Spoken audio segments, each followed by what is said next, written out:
My name is Robert, and I'm 60 years old. I've spent my entire life working in construction. Long days in the blazing sun, freezing winters, and hours spent hauling bricks and pouring concrete just to put food on the table. I didn't have it easy growing up, and no one handed me a thing. I learned from a young age that the only person you can rely on is yourself. So, when it came to raising my son, Nathan, I knew I had to teach him the same lesson. Nathan was born when Linda, my wife, and I were just starting out. Money was tight, but we made do. I worked overtime, Linda managed the house, and we got through it. We gave him a roof over his head, clothes on his back, and a good life, better than what I had growing up. I won't say I was a perfect father. I was strict. I made sure he did his chores, got decent grades, and didn't get any crazy ideas about slacking off. That's what being a parent is, right? You push your kids to do better because you want them to succeed. Nathan was a good kid. I'll admit that. He never got into trouble, didn't hang around the wrong crowd, and stayed out of my way for the most part. But he was soft, too soft. He didn't understand the real world. I'd catch him watching TV or lounging around the house for hours like he didn't have a care in the world. That used to drive me crazy. Didn't he know how much I sacrificed? Didn't he realize how hard life could be if you weren't prepared for it? The breaking point came when he turned 18. Nathan graduated from high school, and I sat there at the ceremony, watching him collect his diploma with this stupid grin on his face like the hard part was over. I remember shaking my head because I knew what was coming next. Life doesn't pat you on the back and give you a medal. It kicks you down and doesn't stop until you learn to stand up for yourself. A few weeks later, I came home from work and found him sprawled out on the couch in his pajamas. It was almost dinner time, and there he was. No job, no plans, and no intention of doing anything with his life. Linda and I had already talked about this. We both agreed it was time. We're not doing him any favors by coddling him, I told her. If we let him sit around, he'll never learn what it means to be a man. She didn't argue. Linda always deferred to me when it came to these things. That night, I called him into the kitchen. I remember the way he looked at me, confused, maybe a little nervous. Good. He needed to hear what I had to say. Sit down, I told him, and he did. I sat across from him, arms crossed, and stared him down. You're 18 now, I started. You're an adult, and adults take care of themselves. What do you mean? He asked, his voice uncertain. Linda chimed in, her tone softer than mine. We've provided for you for 18 years, Nathan. That's enough. It's time for you to start living on your own. The shock on his face made me pause for a moment. For a split second, I wondered if we were being too hard on him. But then I reminded myself, this is what he needs. If I didn't push him now, when would he ever grow up? You're kicking me out? He said, his voice cracking like he couldn't believe what he was hearing. It's called responsibility, I told him firmly. We had to figure it out when we were your age. And so will you. He tried to argue, tried to reason with us. I don't even have a job yet. How am I supposed to pay for rent or school? That's your problem, I said, shrugging. You're an adult now. You'll figure it out. Linda added, we're doing this because we love you, Nathan. You'll thank us one day. That's what I believed. It wasn't easy for me to do this, no matter what Nathan might think. I'm his father. I don't enjoy watching him struggle, but what other choice did I have? If I let him stay, he'd never learn how to stand on his own 2 feet. I wasn't going to let my son become another lazy kid who mooches off his parents until he's 30. That wasn't happening under my roof. He left the kitchen that night without another word. I sat there for a long time after he'd gone, staring at the table. Linda didn't say much either.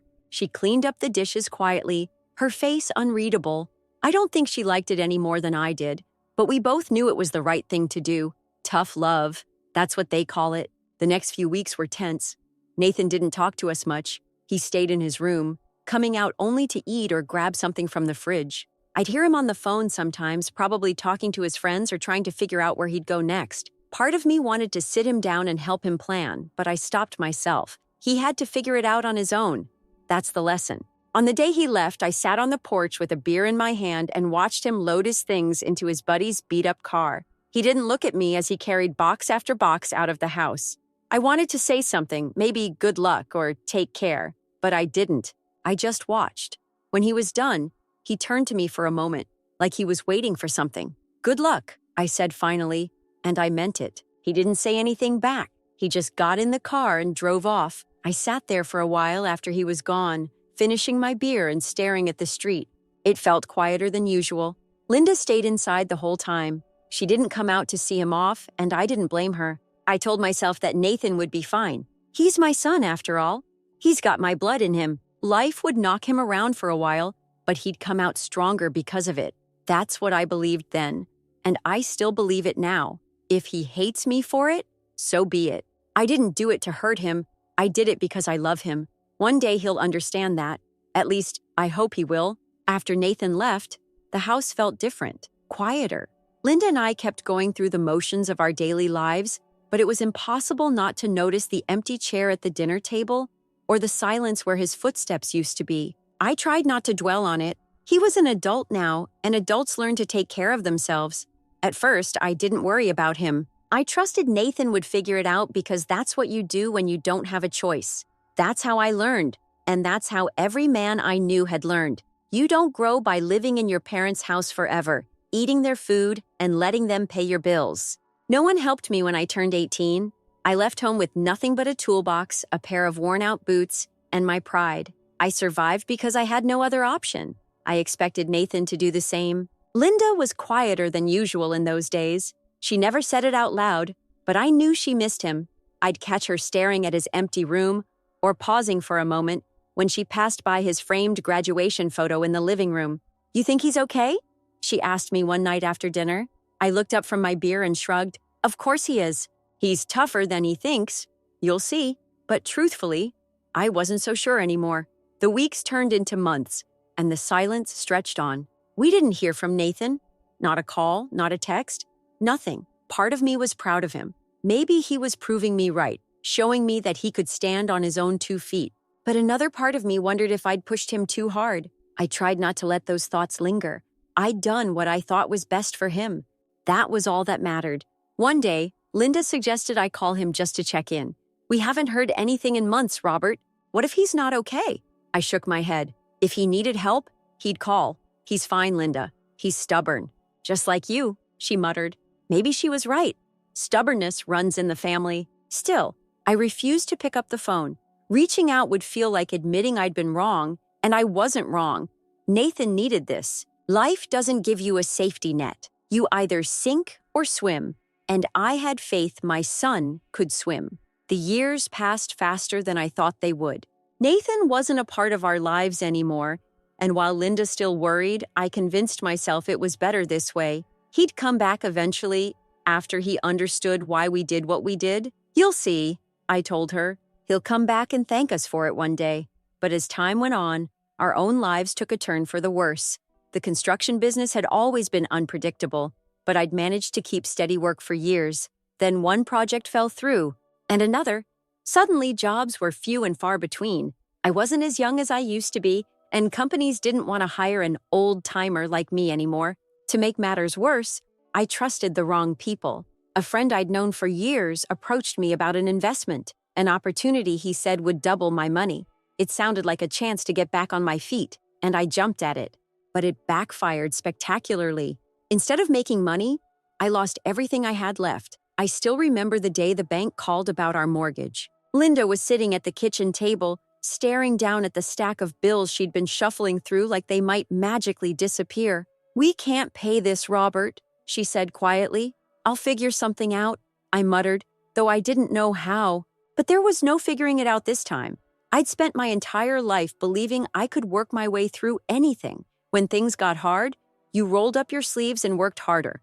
That's what I told Nathan, and that's what I believed. But what happens when there's no work left to do? The house went first. We tried to fight it, but there was no point. The bank took everything. We sold the car to cover some of the debt, but it wasn't enough. Within a matter of months, Linda and I were living in a friend's spare room, relying on their charity just to have a roof over our heads. It was humiliating. I'd spent my life preaching responsibility, and now here I was, a man who'd lost everything. The worst part wasn't losing the house or the money. It was losing the pride I'd spent years building. I could handle the cold nights and the empty bank account, but I couldn't handle the look in Linda's eyes. She never said it, but I knew she blamed me. I blamed myself too. "We could ask Nathan," Linda said one night as we sat in the dark. sharing a blanket on an old couch. I scoffed. And what? Beg him for help? I'm not doing that. He's our son, Robert, she whispered. Maybe he can help us. Maybe he'll forgive us. Forgive us? I snapped. We did the right thing. If he's successful now, it's because of what we taught him. He should be thanking us, not holding a grudge. But even as I said it, I didn't believe it. I was angry. Angry at myself. Angry at the world. And maybe even angry at Nathan. I'd given him the tools to succeed, and here I was, falling apart while he was probably out there living comfortably. Eventually, Linda wore me down. We didn't have a choice anymore. If we wanted to survive, we had to swallow our pride and ask for help. So we scraped together the last of our dignity and went to find him. I'll never forget the day we knocked on Nathan's door. Standing there on his clean, well-kept porch, I couldn't help but feel a knot of resentment in my stomach. It wasn't fair. We'd worked so hard our whole lives, and here he was, successful, comfortable, and completely fine without us. When the door swung open, Nathan stood there, staring at us like we were ghosts. I barely recognized him. He was taller now, more confident. He looked like a man who had everything under control, and it only made me feel smaller. We need to talk, I said, my voice low. He didn't say anything. He just crossed his arms and stared at us, waiting. Linda stepped in, her voice trembling. We lost the house, she said. We don't have anywhere to go. We thought maybe we could stay here, just for a little while. Nathan tilted his head, and I'll never forget the look on his face. It wasn't anger or sadness. It was something colder, indifference. You're joking, right? He said. We don't have anyone else to turn to, I muttered, feeling a lump in my throat for the first time in years. I wasn't the one in control. I wasn't the one giving orders or laying down rules. I was the one asking for help, and I hated it. Nathan's voice was calm, but his words hit like a punch to the gut. You threw me out at 18 with nothing. You didn't care if I starved or ended up homeless. Why should I care about you now? I stood there on Nathan's clean, polished porch as his words cut through me like a knife. You threw me out at 18 with nothing. You didn't care if I starved or ended up homeless. Why should I care about you now? For a moment, I couldn't find the words to respond.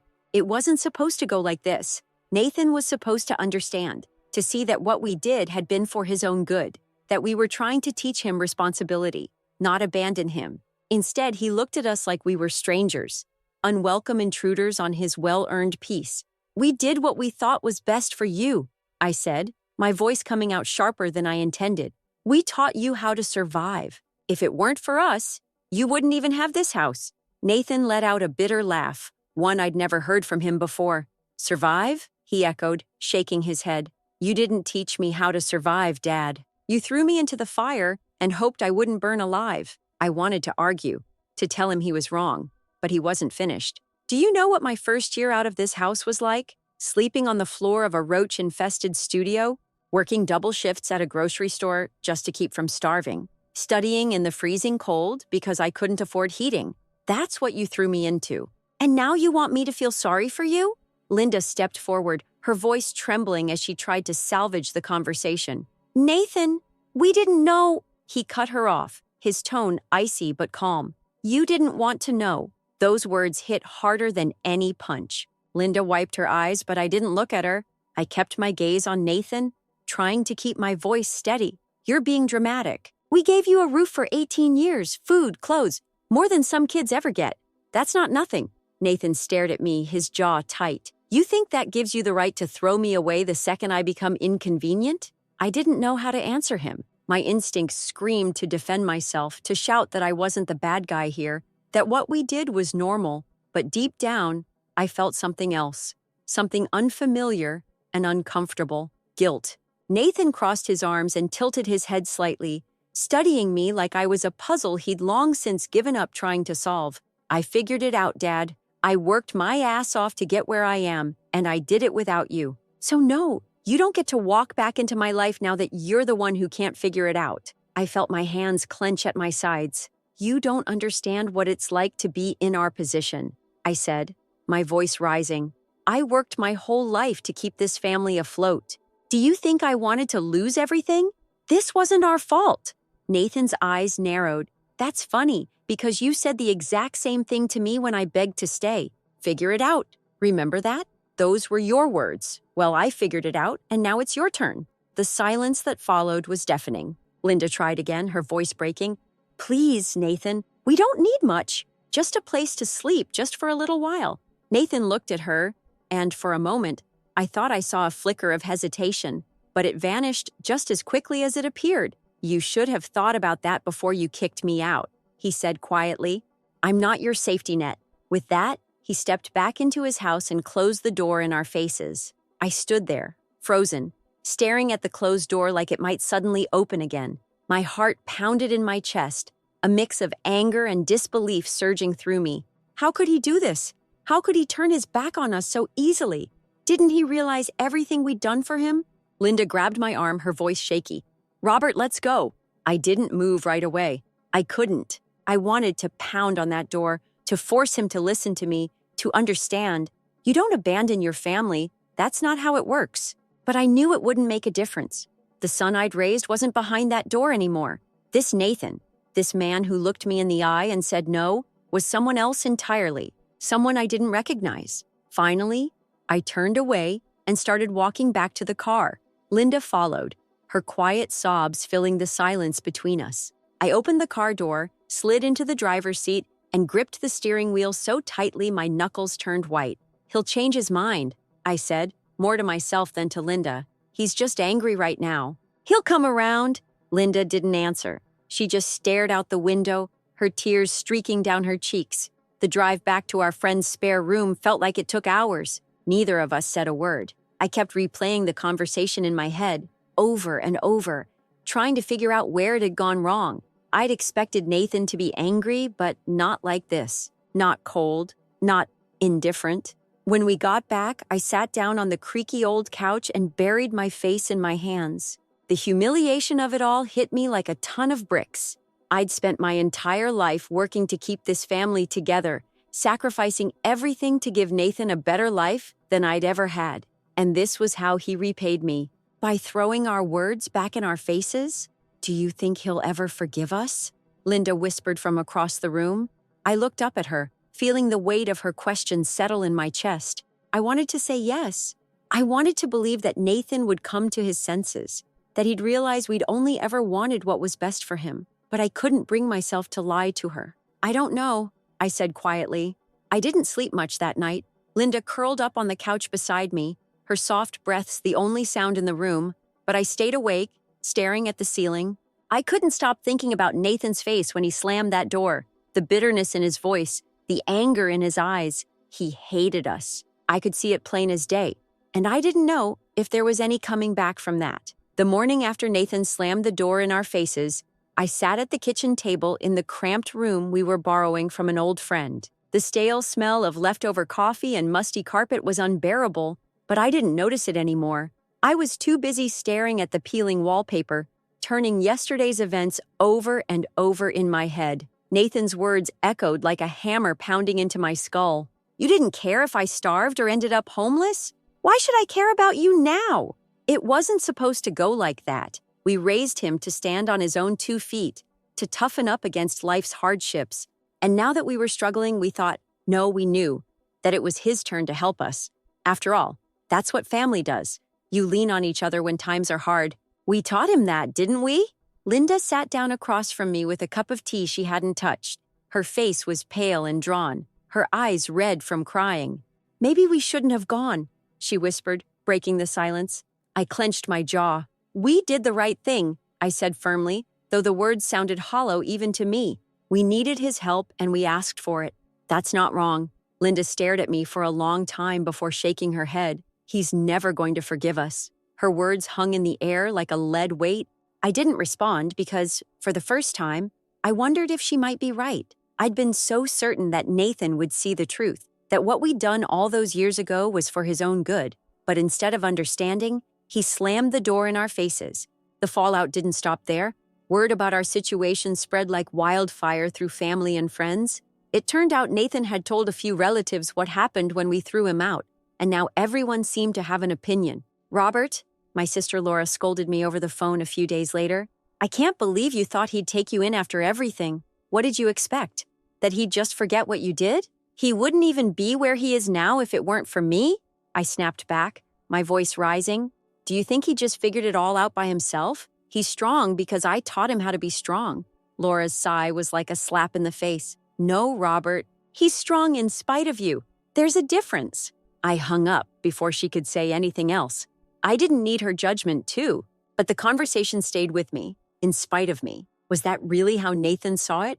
That we hadn't given him the tools to succeed, but had thrown him into the deep end and left him to drown? The thought made my chest feel tight.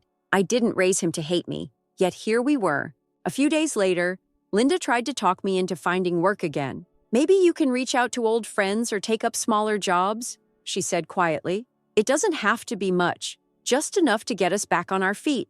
I snapped. Do you think I haven't tried? The entire town knows what happened. Nobody wants to hire the man who lost everything. Linda flinched at the sharpness in my voice, and for a moment, I felt ashamed. She didn't deserve that. None of this was her fault, but still, the anger simmered under my skin. Anger at the world, at Nathan, at myself. I thought back to the day we told Nathan he had to leave. He'd been 18, fresh out of high school, sitting at our kitchen table with that same confused look on his face.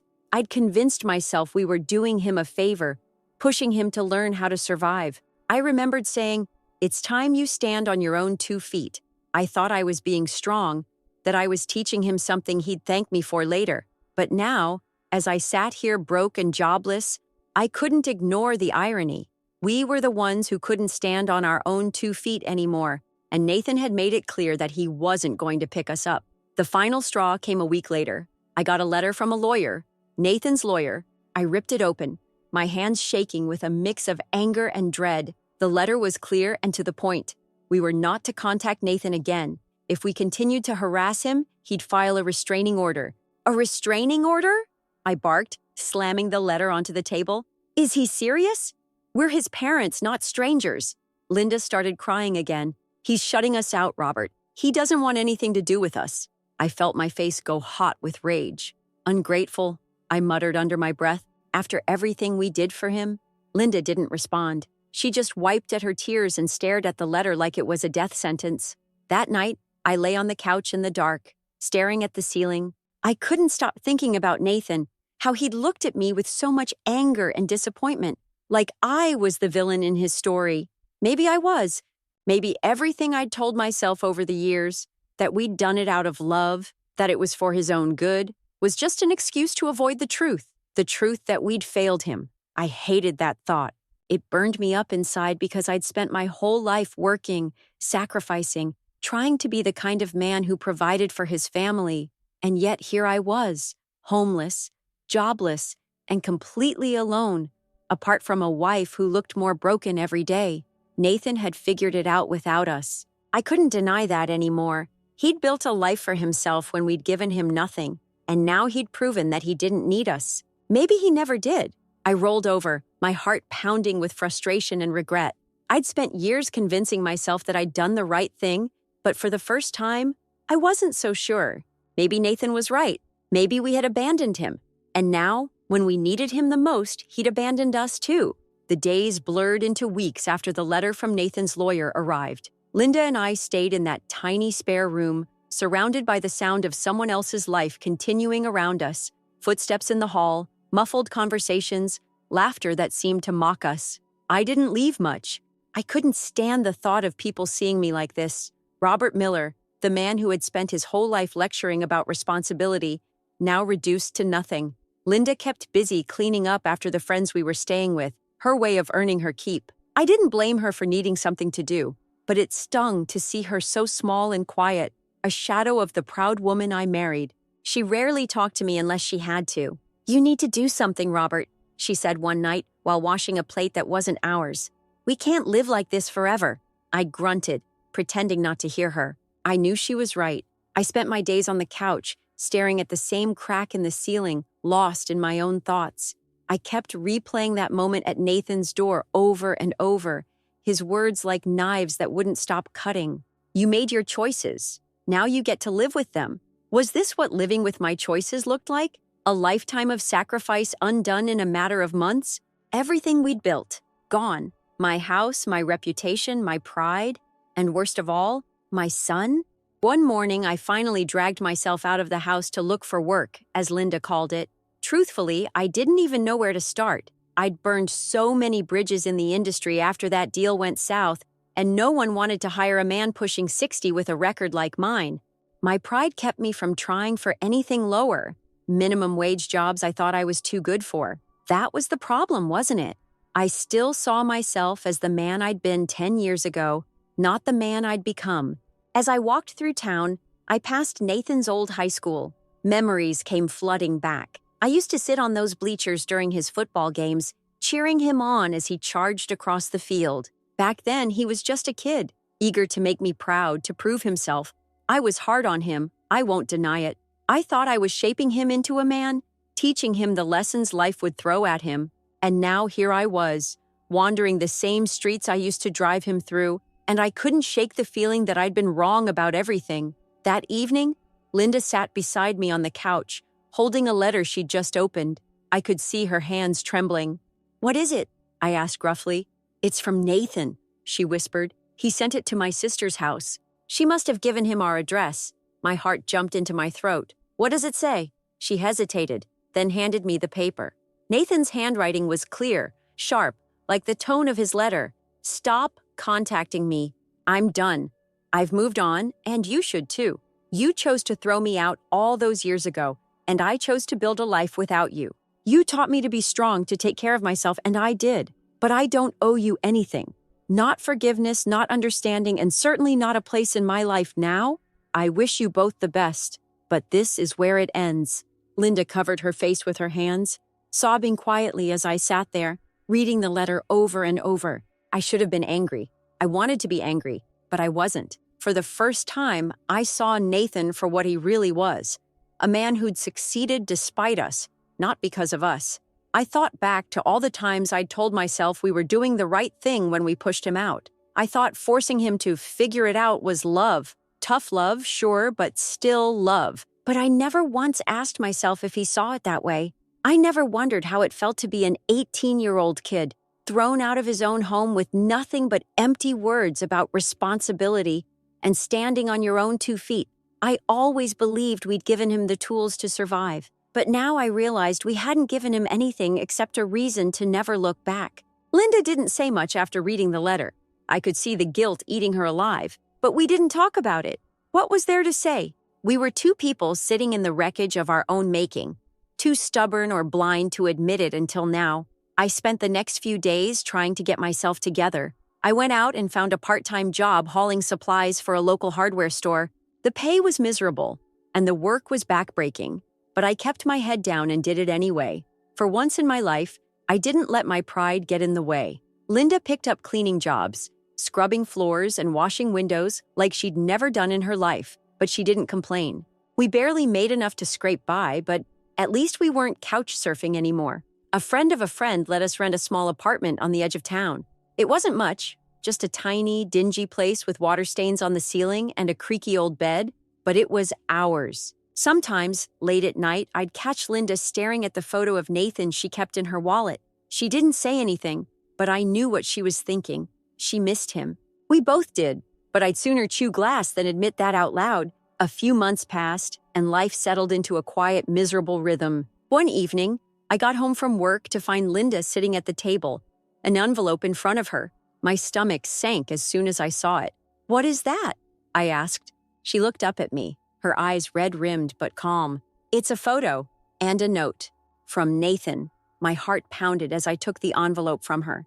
Inside was an old picture of him as a kid, 8 years old maybe, grinning ear to ear with his new bike in front of our old house. I remembered that day. He'd begged for that bike for months, and we'd finally given in. For a moment, I could almost hear his laughter, see him wobbling up and down the driveway. Tucked behind the photo was a short note in his handwriting. "I hope you're okay. I don't hate you, but I don't forgive you either. I'm proud of the life I've built. I just wanted you to know that." I didn't cry. I haven't cried in years, and I wasn't about to start now. But something in me cracked. I held the photo in my hands and stared at that boy. The boy I'd been so proud of. The boy I'd let down. "I'm proud of you too, son," I whispered, though I knew he'd never hear it. Linda reached across the table and squeezed my hand, and for the first time in a long while, I squeezed back. Nathan was right. We'd made our choices, and now we were living with them. After Linda returned from her sister's house, things between us were quieter. It wasn't the good kind of quiet, the peaceful sort where everything feels settled. No, this was the heavy silence of two people with nothing left to say. I think we both knew we'd reached the end of something, though we couldn't admit it out loud. The weight of all the years, the choices we'd made, the bridges we'd burned, there was no going back. One evening, Linda sat across from me at the kitchen table. The dim light overhead made her look older, more worn out than I'd ever seen her. "Do you think he'll ever forgive us?" she asked softly, her voice almost breaking. I didn't answer her right away because I knew the truth, and I didn't want to say it. Finally, I sighed and shook my head. "No, and I don't blame him." She looked down at her hands, nodding slowly. I could see the regret on her face, the same regret I felt every time I let myself think about Nathan. We hadn't just kicked him out of the house that day, we'd kicked him out of our lives. And no amount of excuses or reasoning could change that now. The truth is, I spent years convincing myself we'd done the right thing, that forcing him to stand on his own 2 feet was an act of love. But what we really did was abandon him when he needed us the most. We turned our backs on our own son and then had the audacity to ask for his help when we fell apart. I don't think Nathan will ever let us back into his life, and I don't think I deserve him to. These days, Linda and I take things one day at a time. The apartment is small, the money is tight, and the silence still lingers. Sometimes I catch her looking at that old photo of Nathan as a boy, smiling on his birthday, carefree and innocent. I don't say anything because I know what she's thinking. I think so too. We lost him, and maybe we always will.